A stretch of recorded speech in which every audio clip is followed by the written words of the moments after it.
बिस्मिल्लाहिर्रहमानिर्रहीम। अस्सलाम वालेकुम dear students, I am your science instructor Ubaidur Rahman Baig. आज हम बी लिफ्ट 3.3 पढ़ेंगे। बहुत इंटरेस्टिंग और इंपॉर्टेंट एसएलओ है। कहता है डिफरेंशिएट करें between the concept of genes and chromosomes, और इसको रिलेट करना है किस तरह से जेनेटिक कैरेक्टरिस्टिक्स यानी ट्रेट्स इनहेरिट होते हैं पेरेंट्स से बच्चों में। बहुत इंटरेस्टिंग। आपके एप्टीट्यूड के ऊपर बेस इसका आंसर है। मुझे उम्मीद है कि आप सबने इसको इसी तरह से अटेम्प्ट किया, आपका आंसर ए ही रहा होगा। फोकस हमारा क्रोमोसोम है। इंटरेस्टिंग बात बच्चों ये है कि हमारा ह्यूमन सेल जो इतना छोटा है कि हमें वो अपनी आंख से नजर भी नहीं आता, इसके अंदर जो डीएनए होता है, कहते हैं इसकी लेंथ 2 मीटर्स यानी 6.5 फीट होती है, जो कि बहुत ज्यादा है। तो ऐसा कैसे पॉसिबल होता है कि इतना बड़ा डीएनए का फाइबर एक छोटे से सेल के अंदर अरेंज हो जाता है? इसका आंसर जानने के लिए आओ सिमुलेशन का इस्तेमाल करते हैं। आपको यहां बहुत इंपॉर्टेंट कंसेप्ट्स अंडरस्टैंड करवाता हूं। ये देखो, ये हम अपने पिछले एसएलओ में पढ़ा था कि किस तरह से डीएनए डबल हेलिक्स था, हर स्ट्रैंड शुगर फॉस्फेट बैकबोन था। जब आप इसको सिंप्लीफाई करके ओपन करते हैं तो ये आपको कुछ इस तरह से नजर आता है। दोनों स्ट्रैंड्स की नाइट्रोजनस बेस आपस में बॉन्डेड होती हैं, अटैच होती हैं, राइट। अब आओ इसकी इंटरेस्टिंग चीज। इस स्ट्रैंड को जब आप देखते हैं तो आपको रियलाइज होता है कि ये तो 2 मीटर्स लॉन्ग डीएनए स्ट्रैंड है। इतना बड़ा डीएनए का फाइबर किस तरह से सेल में अरेंज होगा? तो बड़ी सिंपल लॉजिक है। जैसे आप सब घरों में देखते हो, एक लॉन्ग थ्रेड का पीस होता है जो छोटी सी नलकी के ऊपर रैप अप हुआ होता है। अभी अभी बसंत गुजरी लाहौर में, सबने देखा लंबी सी डोर थी, लंबा सा धागा था, लेकिन एक छोटे से पिन्ने के ऊपर रैप अप हुआ था। सेम यही काम नेचर करती है हमारे सेल में डीएनए के साथ। ये जो लंबा सा डीएनए का फाइबर है, इसको कुछ प्रोटीन्स के ऊपर रैप किया जाता है ताकि ये साइज में छोटा हो। अच्छा, जब आप प्रोटीन के ऊपर रैप करते हैं तब भी ये बड़ा लंबा होता है। फिर इसको मजीद रैप अप किया जाता है, यानी कि सुपर कॉइल किया जाता है। ये देखें, आपको स्ट्रक्चर नजर आ रहा है। कॉइलिंग के ऊपर भी कॉइलिंग की जाती है, रैपिंग के ऊपर भी रैपिंग की जाती है। ये जो बच्चों स्ट्रक्चर बनता है, जिसके अंदर आपके पास डीएनए को हम रैप कर रहे हैं प्रोटीन के ऊपर, बच्चों इस स्ट्रक्चर को हम कहते हैं क्रोमेटिन, राइट। अब ये जो क्रोमेटिन होता है, इसका साइज इतना छोटा होता है कि ये सेल के अंदर मौजूद सेल से भी छोटे न्यूक्लियस में फिट हो जाता है।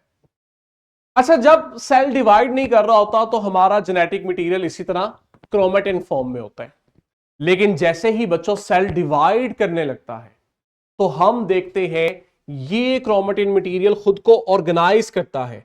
और जैसे ये खुद को ऑर्गेनाइज करता है ना, ये देखें ऑर्गेनाइज हो रहा है। तो जब ये खुद को ऑर्गेनाइज करता है तो ये हमें इस तरह से प्रॉपर शेप में नजर आता है। ये जो इसकी प्रॉपर शेप हमें नजर आती है जब सेल डिवाइड कर रहा होता है बच्चों, इसको हम कहते हैं क्रोमोसोम। तो मुझे उम्मीद है अब आपको डीएनए, क्रोमेटिन मटेरियल और क्रोमोसोम का फर्क समझ आ गया होगा। हैंड रेस करें क्लास में, अपने क्लास टीचर को ये रिपीट करके बताएं कि आपको इन तीनों टर्मिनोलॉजीज का फर्क क्लियर है। और मजे की बात देखो, जब सेल डिवाइड कर रहा था और क्रोमोसोम अरेंज हुए तो हर क्रोमोसोम में आप देखो आपको दो एक जैसे स्ट्रक्चर नजर आ रहे हैं। ये जो दो एक जैसे स्ट्रक्चर्स होते हैं क्रोमोसोम में बच्चों, हम इन्हें सिस्टर क्रोमेटिड्स का नाम देते हैं। ठीक है जी, चलें जी।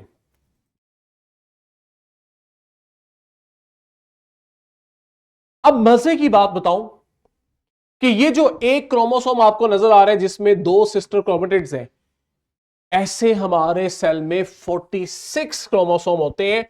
और हर दो क्रोमोसोम, जो हर दो एक जैसे क्रोमोसोम है, वो पेयर की शक्ल में रहते हैं। यानी अगर मेरे सेल में टोटल 46 क्रोमोसोम है तो ये 46 क्रोमोसोम 23 पेयर्स की फॉर्म में होते हैं। ये ले जी, ये इंटरेस्टिंग पार्ट कि जो हमारा क्रोमोसोम है ये तो असल में क्रोमेटिन मटेरियल था ना, जो ऑर्गेनाइज हुआ था। और क्रोमेटिन मटेरियल क्या था? डीएनए और प्रोटीन। तो असल चीज तो हमारी इसमें डीएनए है ना। ये जो डीएनए है, इस डीएनए का मैंने बताया था आपको एक छोटा सा सेगमेंट होगा जिसको हम जीन का नाम देंगे। अच्छा, हमें कैसे पता लगेगा कि डीएनए के कितने सेगमेंट को हम जीन कहें? तो इसका आसान आंसर आपके ज़हन में यह होना चाहिए कि डीएनए का वो छोटा सा सेगमेंट जो सेल को प्रोटीन बना के देता है ना बच्चों, उसको हम कहते हैं जीन। अब याद रहेगा। तो जीन, मजे की बात यह है, कहता है ये यूनिट ऑफ हेरिडिटरी है, फंडामेंटल यूनिट। यानी जैसे हमारा यूनिट सेल है, इसी तरह डीएनए का यूनिट, क्रोमोसोम का यूनिट, हेरिडिटी का यूनिट जीन होता है। हेरिडिटी क्या है? विरासत। जो वालिदैन से बच्चों में खसूसियात जारी हैं, उसकी जो विरासत है, उसका विरासत का यूनिट जीन है। जीन डीएनए का वो छोटा सा सेगमेंट है जो कोई प्रोटीन बना के देता है सेल को। और ये प्रोटीन हमें किस लिए चाहिए होती है? असल में ये प्रोटीन हमें ट्रेड के लिए चाहिए होती है। यही तो बार बार हम बात कर रहे हैं कि डीएनए के पास इंफॉर्मेशन है ट्रेड की। डीएनए में असल में जीन है जिसके पास इंफॉर्मेशन है ट्रेड की। तो जीन और डीएनए के पास ट्रेड की इंफॉर्मेशन कैसे है? असल में डीएनए के ऊपर मौजूद जीन के पास प्रोटीन की इंफॉर्मेशन होती है, और ये प्रोटीन फिर आगे से हमारी बॉडी में ट्रेट बनाती है। तो हम कहते हैं कि जीन और डीएनए के पास ट्रेट्स की इंफॉर्मेशन होती है। ले जी, वेरी इंटरेस्टिंग। कहता है कि जीन्स क्रोमोसोम पे होते हैं, और जीन्स क्रोमोसोम पे जिस जगह होते हैं उसे आप कहते हो, उस जगह को कहते हो लोकस। लोकस क्या है? Location of gene. अब एक क्रोमोसोम पे जीन्स कितने होते हैं, ये डिपेंड करता है क्रोमोसोम साइज पे। क्रोमोसोम बड़ा होगा, जीन ज्यादा होंगे। क्रोमोसोम छोटा होगा, जीन छोटे होंगे। कितने हो सकते हैं? कहते हैं 100 से लेके थाउजेंड्स तक हो सकते हैं। जैसे अभी मैंने बताया, हमारे सेल में 46 क्रोमोसोम थे जो 23 पेयर्स की फॉर्म में थे। इसी तरह बच्चों, अगर मैं ह्यूमंस की बात करूं तो हमारे अंदर जीन्स भी पेयर्स की फॉर्म में होते हैं। ये जीन्स का पेयर मिलता है तो हम में ट्रेट बनता है। ठीक है जी, यही वो डायग्राम है जिसको हमने सिमुलेशन से अंडरस्टैंड किया।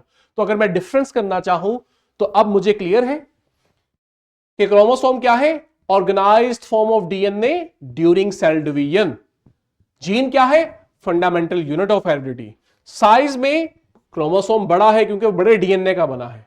जीन छोटा सा सेगमेंट होता है डीएनए का। क्वांटिटी अगर हम कहें तो 46 क्रोमोसोम होते हैं in the form of 23 pairs. जबकि जीन्स की बात करें तो ह्यूमन सेल में 20,000 तक जीन्स होते हैं। फंक्शन क्या है? क्रोमोसोम का फंक्शन जीन्स को कैरी करना, और जीन्स का फंक्शन ट्रेट्स के लिए इंफॉर्मेशन कैरी करना, कोड्स कैरी करना।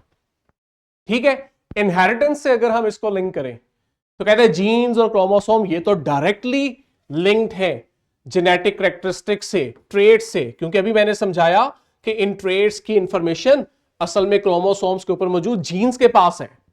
और जब सेक्सुअल रिप्रोडक्शन होती है तो बच्चों के पास आधे क्रोमोसोम एक पेरेंट से आते हैं और आधे दूसरे पेरेंट से। तो जब ये आधे आधे क्रोमोसोम बच्चों में मिलके कंप्लीट सेट ऑफ क्रोमोसोम बनाते हैं तो अब इनके पास वो जीन्स का पेयर मुकम्मल होता है, जिसकी वजह से हमें ऑफस्प्रिंग्स के अंदर ट्रेट्स मिलते हैं। जैसे आई कलर, ये एक ट्रेट है, इसका जीन क्रोमोसोम पे है।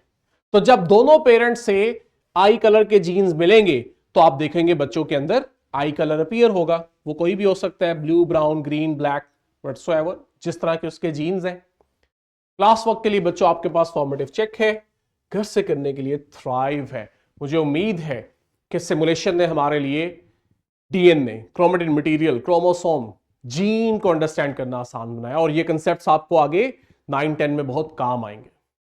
यहीं से कंटिन्यू करेंगे बच्चों। टिल देन, अल्लाह हाफिज।